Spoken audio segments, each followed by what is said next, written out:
Supreme court जाने का TMC Mamata Banerjee ने ऐलान किया। भैया कोर्ट में तुम्हें जाना है जाओ, कोर्ट में तुम्हें ना मिले झुंझुना भी, पहले भी तुम्हें कुछ नहीं मिला। 27 लाख वोटर्स को सुप्रीम कोर्ट ने कह दिया अरे कोई जरूरी थोड़ी है इस बार डालो यार, अगली बार डाल लेना, और हो गया। तो 27 लाख वोटें वो थी, 7 लाख वोटें बना ली बीजेपी ने इसी उसमें इलेक्शन कमीशन के माध्यम से। 7 लाख वोटें फॉर्म 6 के माध्यम से बना ली गई नई वोटें। तो 27 लाख ये, 7 लाख वो, 34 लाख और 32 लाख 20 हजार के लगभग से टोटल जो अंतर है बीजेपी की वोटों में और टीएमसी की वोटों में, इतनी बेईमानी के बाद भी जो अंतर है वो अंतर 32 लाख 20 हजार का। तो कौन जीतता चुनाव, किसके पक्ष में जा रहा था? ये जो सारी चीजें हैं इनको विपक्ष को बहुत अच्छी तरह से समझना पड़ेगा। अब आप सुप्रीम कोर्ट जा रहे हो, चले जाओ आप सुप्रीम कोर्ट, और तो कुछ कर नहीं सकते हो। पर मैं लिख के दे रहा हूं सुप्रीम कोर्ट में मिले आपको कुछ भी नहीं है। फिर यही शब्द इस्तेमाल कर रहा हूं, झुंझुना भी नहीं मिलेगा सुप्रीम कोर्ट में जिसे तुम लेके बैठ के बजा भी सकोगे। ऐसा क्यों? सबके सामने है। सुप्रीम कोर्ट इलेक्शन कमीशन को प्रोटेक्ट कर रही है, सुप्रीम कोर्ट बीजेपी के साथ मिली हुई है, सरकार के साथ मिली हुई है। अगर यह नहीं होता तो जहां एक वोट से हार जीत हो सकती है, सिर्फ एक वोट से हार जीत हो सकती है, तो अभी हुआ ना, एमएलए हुआ ना, एक वोट से हार जीत हो सकती है, वहां 27 लाख लोगों को आप वोट नहीं डालने दे रहे हैं। आप क्या कर रहे हैं? आप सब कुछ आप कह रहे हैं बाद में डाल देना है।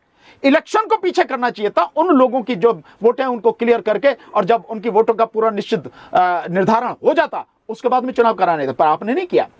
और ये नहीं है, मैं बार बार इस बात को कह चुका हूं कि जब बिहार चुनाव से पहले एसआईआर की घोषणा की गई 24 जून की रात को, 24 जून 2025 की रात को कि 25 तारीख से एसआईआर होगी, एसआईआर शुरू हो गई। 12-13 पिटीशन पड़ी सुप्रीम कोर्ट में, बड़े बड़े मजबूत लोगों ने डाली, लेकिन सुप्रीम कोर्ट ने क्या किया? सुप्रीम कोर्ट ने किया अगली तारीख, फिर उस पर और पिटीशन आई, चर्चा हुई, वो हुई, कहा भाई इसमें ये तो कुछ भी नहीं है, ना तो इलेक्शन कमीशन का जो कार्ड है एपिक कार्ड उसको आप मान रहे, ना ही आप आधार कार्ड को मान रहे। आप इन सब चीजों को नहीं मानने तो कैसे होगा? डॉक्यूमेंट जो कह रहे हैं आप बिल्कुल अनकॉन्स्टिट्यूशनल इलीगल डॉक्यूमेंट्स की आप डिमांड कर रहे हो, आप उसमें नागरिकता आप चेक कर रहे हो उसमें। उसके विषय में जो सारी चीजें हुई सुप्रीम कोर्ट में आर्गुमेंट हुए, लेकिन डेट आगे पड़ गई।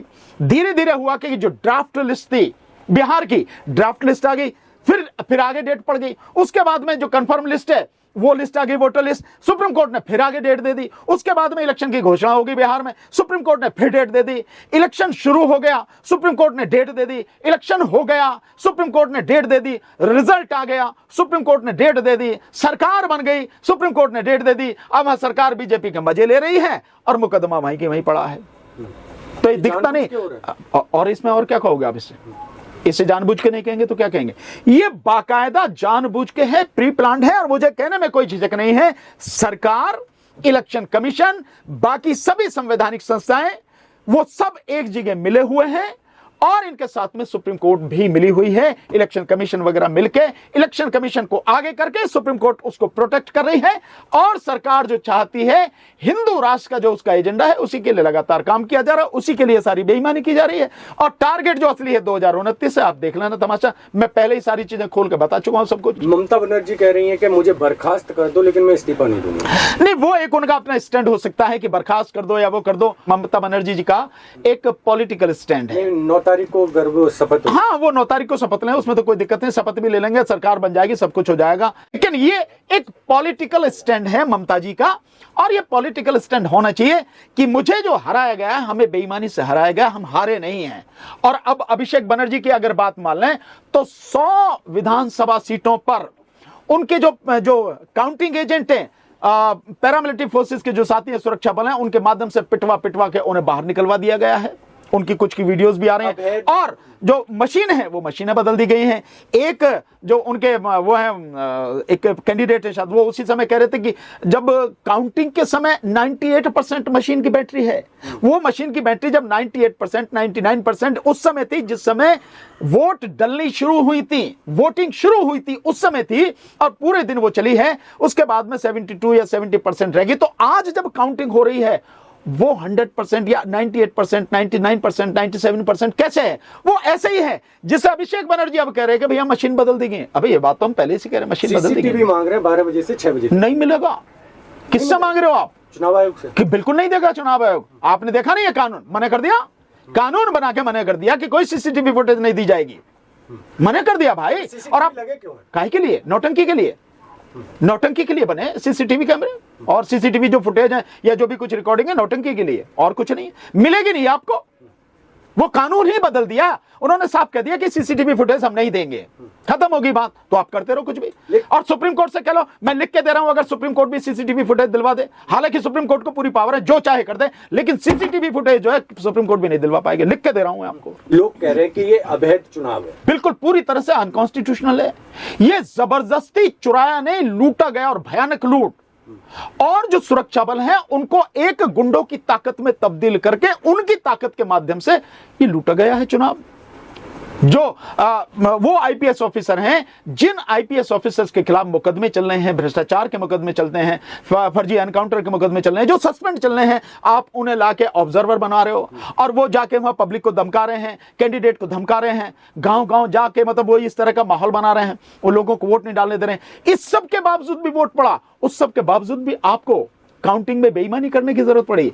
खुद ममता बनर्जी जी को पीटा गया, उनको धक्का दिया गया, उन्हें नहीं, उनकी अपनी ही काउंटिंग सेंटर में घुसने दिया गया। ये भी सारी चीजें आ रही। इसका मतलब क्या है? इसका मतलब क्या है? शाम को 5 बजे तक मोस्टली जो बाकी 4 राज्य थे उनके मोस्टली नतीजे लगभग आ चुके थे, सारा सब कुछ हो चुका था। पर यहां शाम को 5 बजे तक तो किसी में तो दूसरे तीसरे राउंड की जो है मतलब काउंटिंग चल रही थी। क्यों? कैसे?